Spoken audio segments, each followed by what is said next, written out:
Welcome back to my channel. Apa kabar kalian? Semoga kalian baik-baik saja. Hari ini aku akan berbagi cerita ke kalian tentang proses persalinan untuk melahirkan buah hati aku, Evan ya. Jadi aku akan cerita sedetail-detailnya dari awal aku pecah ketuban ya, sampai aku melahirkan Evan. Dimulai dengan HPL ya. Yang belum tahu apa itu HPL, HPL itu adalah hari perkiraan lahir ya. Jadi HPL aku itu tanggal 22 September 2018 dan itu kalau nggak salah tepat 40 minggu masa kehamilan aku ya. Ada beberapa teman aku yang melahirkan itu selalu di week ke 38 ya. Jadi 38 minggu mereka itu udah pada melahirkan. Jadi di waktu aku udah 38 minggu tuh ya guys, aku tuh kayak was-was gitu. Jadi kayak aku udah siap banget, aku itu bener-bener positif berpikir bahwa aku akan melahirkan di minggu ke-38 ya. Aku udah siapin semua apa aja yang aku perluin untuk persalinan ya, untuk proses persalinan. Jadi minggu-minggu ke-38, minggu 39, aku tuh udah yang kayak was-was, yang gimana gitu, kok nggak lahir-lahir ya di anak. Kayak nggak mau keluar-keluar. Aku tuh selalu baca apa sih tanda-tanda ibu hamil yang mau melahirkan. Jadi aku juga tanya-tanya temanku yang sudah melahirkan ya. Jadi mereka itu mengalami seperti Braxton Hicks. Itu adalah kayak kontraksi palsu ya teman-teman ya. Kayak kita tuh kayak ngerasain kalau udah mau melahirkan, udah kontraksi, ternyata itu tuh kontraksi palsu. Jadi itu yang dinamakan dengan Braxton Hicks. Dan aku nggak ada sama sekali yang namanya mengalami Braxton Hicks di minggu-minggu ke-38 atau 39 aku. Jadi aku tuh kayak was-was gitu, apa anak ini bakal lahir melebihi dari due date, yaitu melebihi HPL, takutnya sampai dia tuh 42 minggu. Dan di tanggal 22 September 2018 itu dimana benar-benar hari dari perkiraan lahir aku ya, HPL aku itu aku nggak ada ngerasain sesuatu apapun ya di pagi hari ya. Tapi waktu aku mau tidur siang sekitar jam 2 atau jam setengah 3 sore itu aku kan ngantuk ya. Jadi aku tuh mau tidur siang tapi nggak bisa tidur guys, karena kayak mules-mules, kayak mau pup gitulah. Jadi akhirnya aku memutuskan untuk ke toilet dan ternyata enggak, dan mulesnya itu semakin semakin sakit ya. Aku bilang sama suamiku, ya udah aku bakal mandi dan aku akan mandi lama banget karena aku pengen jadi aku suka banget ya guys ya mandi sama air hangat yang lumayan panas. Itu aku taruh di punggung aku karena punggung aku tuh sakit ya, jadi tuh kayak kecetit gitu ya. Kalau kalian udah lihat video sebelumnya waktu gimana cerita kehamilan aku, kayaknya aku mandi itu sekitar kalau nggak salah 20-25 menit atau mungkin setengah jam kali ya. Dan setelah itu karena di tanggal 22 itu aku ada janji dengan teman aku, teman-temannya Julian juga, untuk merayakan hari ulang tahun dari teman aku ya sama Julian.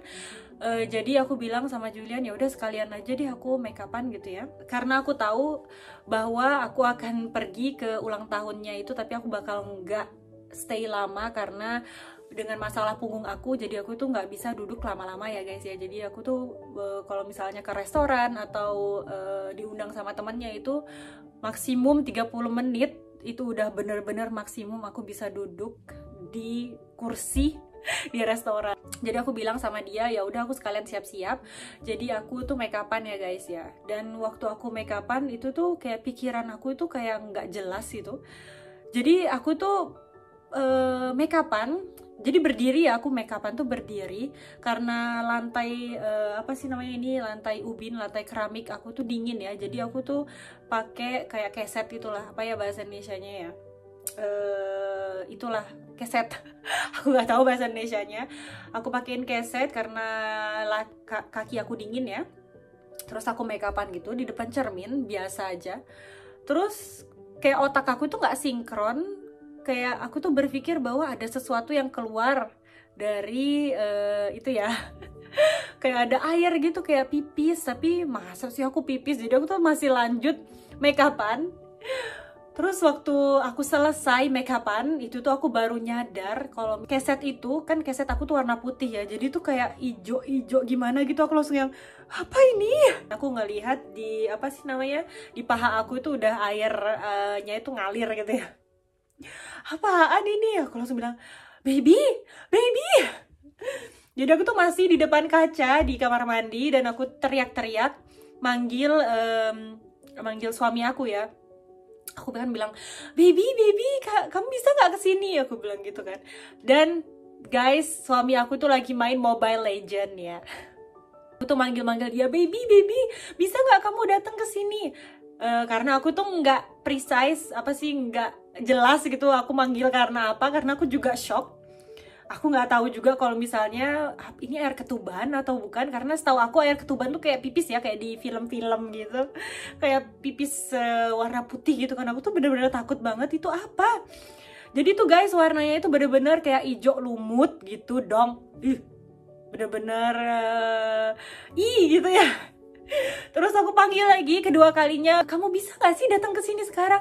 Iya babe, sebentar, aku masih sebentar lagi, ini udah mau selesai. Jadi dia tuh main Mobile Legend itu, kalian tahu sendiri kan guys, kalau misalnya kalian tahu Mobile Legend, jadi itu bener-bener nggak bisa di stop, nggak bisa ditinggal ya. Aku tuh udah manggil ke 3 kalinya, baby can you come here please? Yeah, but what? Katanya gitu yang, iya tapi ngapain sih, apa gitu kan. Terus waktu aku bilang, kayaknya ketuban aku pecah. Wah, jadi dia tuh langsung ninggalin Mobile Legend-nya itu. Jadi dia langsung datang dan, hah, beneran ketuban kamu pecah? Kata gitu. Langsung, masa sih itu ketuban? Ya aku juga nggak tahu kan, kayaknya sih aku bilang. Jadi aku tuh kayak nggak yakin kalau itu tuh ketuban. Dan kebetulan ada mertua aku lagi di dapur. Jadi suami aku manggil mertua aku, hai mama papa, ini kayaknya Miftah pecah ketubannya. Oh ya, langsung semuanya pada lari gitu kan. Aku tetap di posisi aku di karpet itu, nggak bisa bergerak karena bener-bener itu air kayak ngalir. Aku kok pipis gini sih gitu kan ya. Terus itu papanya Julian kan, dia kan perawat ya, jadi dia tahu, oh iya itu ketuban gitu kan. Terus itu akhirnya Julian langsung telepon ke rumah sakit. Karena ya guys ya, kalau di sini itu kalau misalnya kontraksinya itu tidak terus menerus, aku lupa ya guys ya tiap berapa menit, dan kita itu boleh ke rumah sakit. Karena sebelum kontraksi itu sering atau kayak beruntun gitu, kita tuh bener-bener nggak boleh ke rumah sakit dulu ya guys ya. Kecuali memang kamu memang udah urgent banget yang jadi harus tinggal di rumah dulu, harus nunggu sampai kontraksinya itu sering gitu ya, sesering mungkin baru kalian bisa ke rumah sakit. Dan sebelum kalian ke rumah sakit itu aku sudah di briefing dengan kayak perawat gitu, kayak bidan, bahwa aku tuh harus mandi dulu ya guys ya. Aku harus mandi dan aku ada kayak apa sih, supositoir itu kayak obat yang dimasukin ke, maaf ya teman-teman, ke anus. Itu supaya nanti kita itu waktu melahirkan tidak kayak nggak pup gitu loh waktu kita melahirkan. Jadi itu memang ada obat yang harus dimasukkan ke, maaf, anus kita itu tadi. Dan kita juga harus mandi dengan betadine. Jadi itu kita harus keramas mandi seluruh tubuh dengan betadine yang sudah kita tebus di apotek itu sebelumnya. Kita harus mandi dengan itu supaya steril ya guys ya. In case misal kita bakal harus cepet gitu ke ke ruang operasi, misalnya harus sesar atau apa, jadi itu bener-bener badan kita, rambut kita tuh semuanya sudah steril dengan betadine itu tadi. Nah, karena aku baru mandi, jadi aku tanya ke suamiku buat dia tuh tanya ke rumah sakit itu tadi, apakah aku perlu untuk mandi dan juga memasukkan obat itu tadi atau enggak, karena kan ketuban aku udah pecah. Jadi menurut perawat yang nerima telepon itu, oh nggak usah, langsung aja. Terus aku tapi udah bilang kalau misalnya aku udah mandi sebelumnya, walaupun aku nggak pakai betadine. Jadi dia bilang ya udah nggak apa-apa, langsung aja ke sini, harus cepet ya ke sini. Oke, jadi aku nggak perlu nunggu lagi, aku harus langsung ke rumah sakit begitu ketuban aku pecah ya guys ya. Dan gimana perasaan aku? gimana sakitnya. Jadi itu sakitnya itu bener-bener kayak mules banget ya guys ya. Jadi kayak mules-mules yang melebihi mules pokoknya. Melebihi mules, tapi aku masih bisa tahan. Jadi itu rasa sakitnya itu ya kalau misalnya dari 10 mungkin masih sekitar 6 atau 6,5 atau 7-an gitulah. Aku masih bisa ketawa, aku masih bisa berpikir dengan jernih dan nggak panik ya guys ya. Jadi yang terpenting itu kalian tidak boleh panik. Dan aku tuh karena mungkin sudah siap dan terlalu siap untuk persalinan itu, jadi aku bener-bener siap banget. Setelah itu suami aku, karena dia tadi habis main Mobile Legends dan dia belum mandi, dia bilang ke aku, "Baby, aku ada waktu nggak ya kalau misalnya aku mandi dulu?" Aku langsung ngeliat ke dia, "Seriously?" Jadi bener-bener yang, "Serius? Kamu mau mandi dulu?" Terus aku bilang sama dia, "Ya udah deh cepet mandi." Aku tuh kan udah siap ya, udah make upan dong. Ya ampun, aku tuh beruntung banget ya. Make upan sudah cantik untuk melakukan persalinan. Cetar gitu ya, jadi aku tuh bener-bener cetar waktu melahirkan guys. Setelah itu kita pergi ke rumah sakit ya guys ya. Jadi di sini ada videonya waktu kita lagi ada di mobil, kalian lihat ya. Bon Ivan, là il est exactement 16h44. La RS3 l'indique. Ta mère est en train, a perdu les os, on pense en tout cas. Ouais. Et donc là on s'apprête à partir à l'hôpital. Donc à plus tard. Ton père et ta mère. Nah itu dia videonya tadi yang waktu kita lagi ada di mobil guys. Jadi di mobil tuh aku bener-bener nahan sakit ya. Jadi guys, saking dia sayangnya sama mobilnya dia, sempat banget dia pakein jok mobilnya itu 2 handuk gitulah biar aku tuh nggak ngotorin mobilnya dia. Dasar cowok. Setelah aku sampai di rumah sakit, untungnya kita tuh dapet parkiran ya guys ya, karena parkiran itu bener-bener susah banget di rumah sakit itu, selalu penuh. Dan waktu itu kita bener-bener beruntung karena kita dapat parkiran langsung.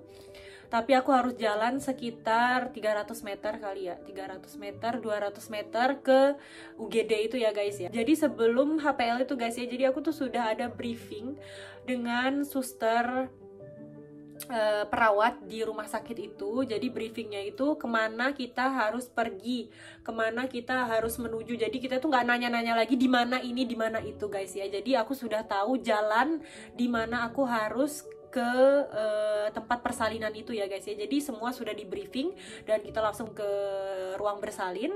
Dan di situ guys ya, aku tuh bener-bener setiap 3 langkah berhenti, 3 langkah berhenti, 3 langkah duduk. Jadi karena bener-bener nahan kontraksinya itu yang sakit banget tuh ya guys ya.